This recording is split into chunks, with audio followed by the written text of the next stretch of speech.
This video is going to be about using the masking tool in Photoshop to combine two different images into one. So what I'm going to do first, I'm going to go ahead and find two images that I'll be combining on the internet.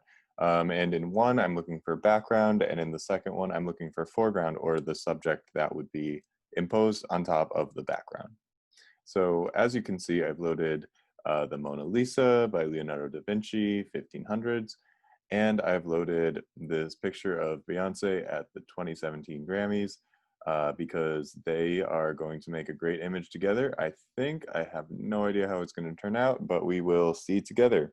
And I'm going to be doing this using the masking tool again. So what the masking tool will do is it will allow you to continuously refine certain areas. In a previous tutorial, we talked about a couple different tools like Quick Select, the lasso tool, and so on. And those tools are great, right? Especially this tool, the object selection tool, which we covered, um, they can really go far. But if you are working with an image that is as complex as this, we see so many different things happening in her hair, in the dress, just everywhere, that I'm 99.9% sure that any of the select tools would just take way too long, and you can't go back and edit those in the future. If you took off too much or not enough, you're kind of stuck with it. So instead, the mask tool gives us a continuously refinable area in which we can cut out or add to. So my mask icon is going to be right here. So I have my layer, layer 2, and I have my add layer mask tool. I'm going to go ahead and give it a click. Now all of this turns white. What this means is wherever is white, think of it like it's a light. So wherever the light is shining, you'll see stuff. But if I go ahead, I take a brush and I'm going to paint. I'm going to increase my size by using my open bracket tool. I'm going to paint a little bit of black, and we can see that it's starting to eat away at my image.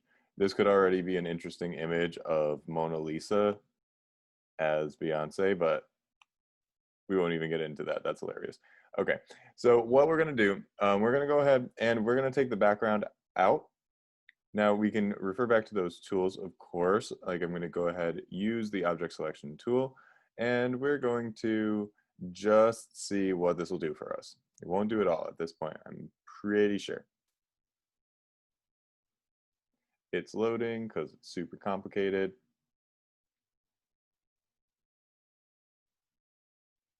It's still loading because it's super complicated.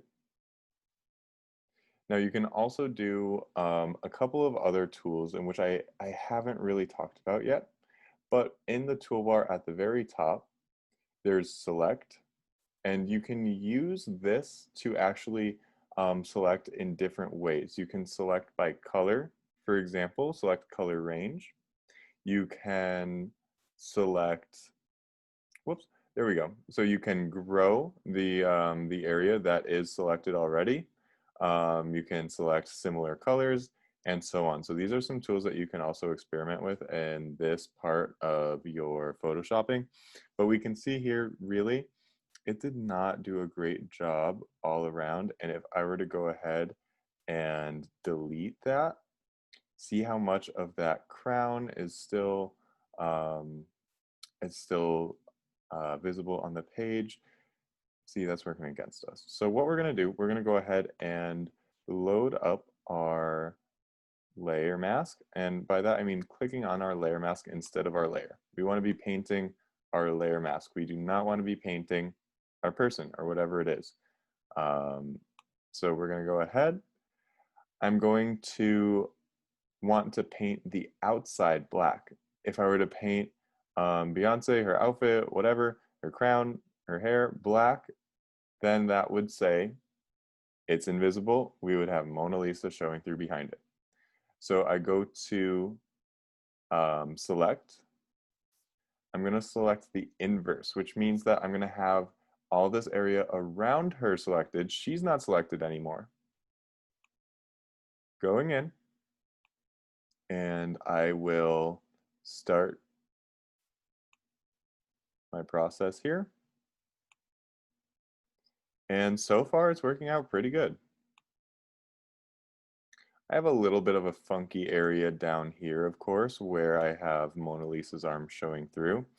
If you recall back to one of the earlier videos, you could use the clone tool, you could use the healing brush tool, the stamp tool, a couple of different options here on how you could make these hands go away. And of course, I've got a little bit of arm on the other shoulder here, so we could take care of that as well. So I'm just painting the areas very far to the outside. I might have to actually increase the scale of Beyonce.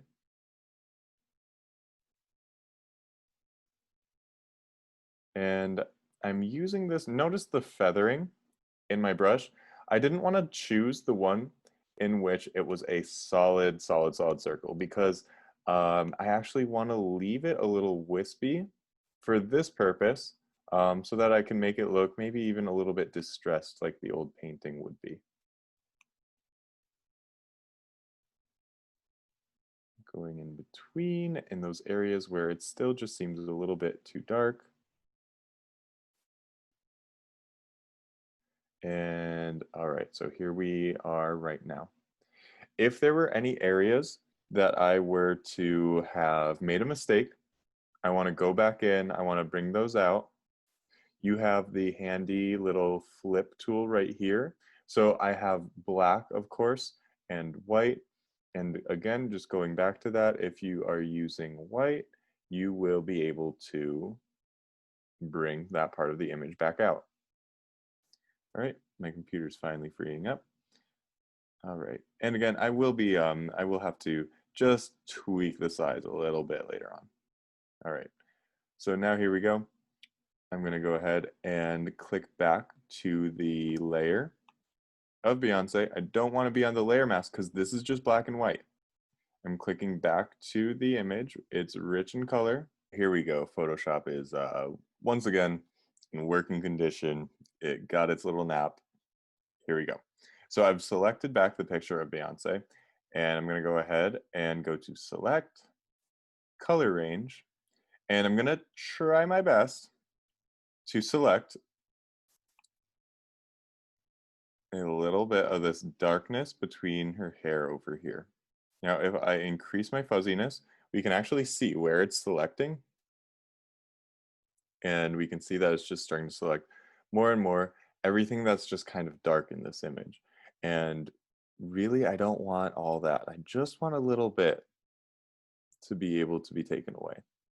So I'm gonna go ahead. This might even be a little bit too much, but we'll try this out. And of course, um, we can always go back. We can undo and try again. So we're gonna try again with the color range selection. And as of last time, it just was a little bit too, I'm sorry, it wasn't fuzzy enough. So we're gonna go in, I'm clicking on that pure black background and I can see that it's really showing up. Maybe even increasing the fuzziness a bit more. That way I'm seeing it around the crown as well. Hitting OK, it's selecting all that. I go into my layer mask and I'm painting those areas black. So it looks like we still have our bit of hair, just a little bit more refined, of course. We are getting rid of that funkiness in the crown. Looks like I got rid of a little bit of her face by accident. This is why layer masking is great. We're gonna go back out and just try that again. All right, so the crown, we're taking care of that. Those little bits. These are the details that make the biggest difference in the end. And it looks like this hair too, down here, has a little bit of that black showing through. All right. Now I'm going to go ahead and I'm going to Command or Control D to deselect. And that's looking a bit better. It's still a little challenging, you could say, in this hair area down here. But because I have my mask, I can go ahead and I can bring some back now. So I'm just gonna click a little sporadically through here, and I'm gonna reduce my opacity a bit so that I am not bringing back that full black background. Rather, I'm just bringing back a tiny little bit of that overall shape.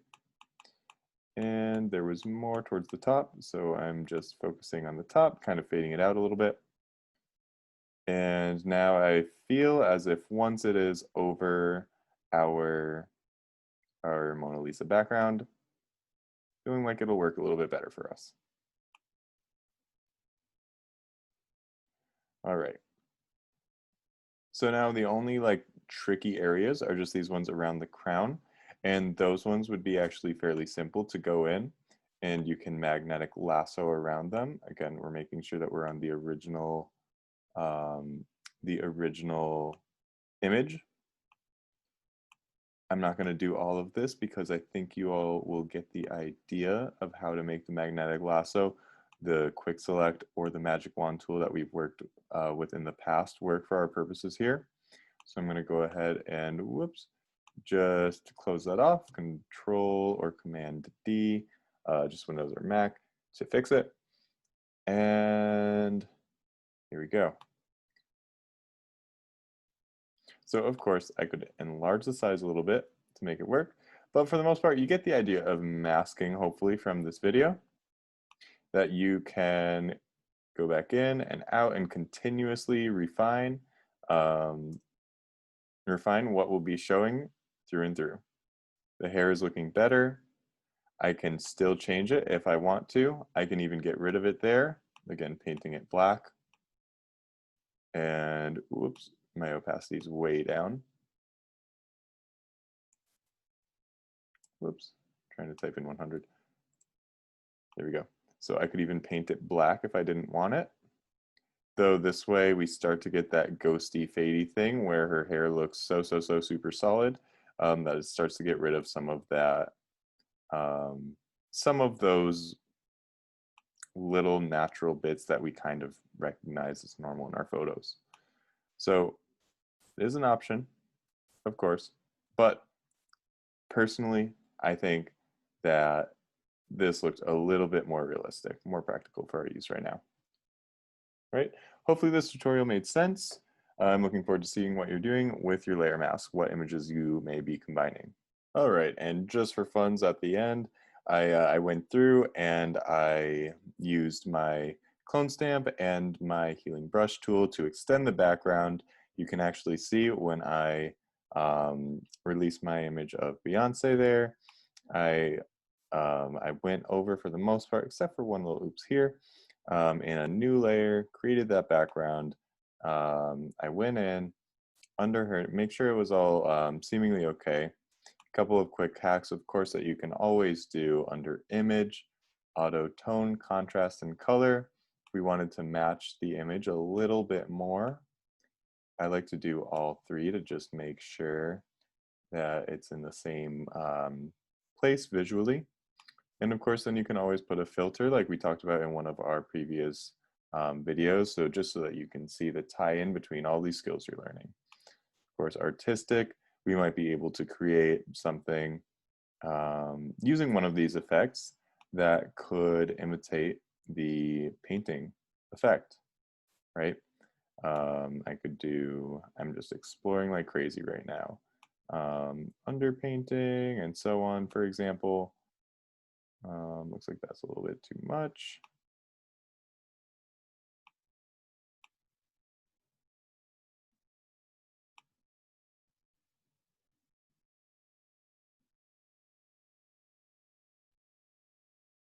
And there we have it. So something like this could eventually help you out in making your layer match its background even more convincingly.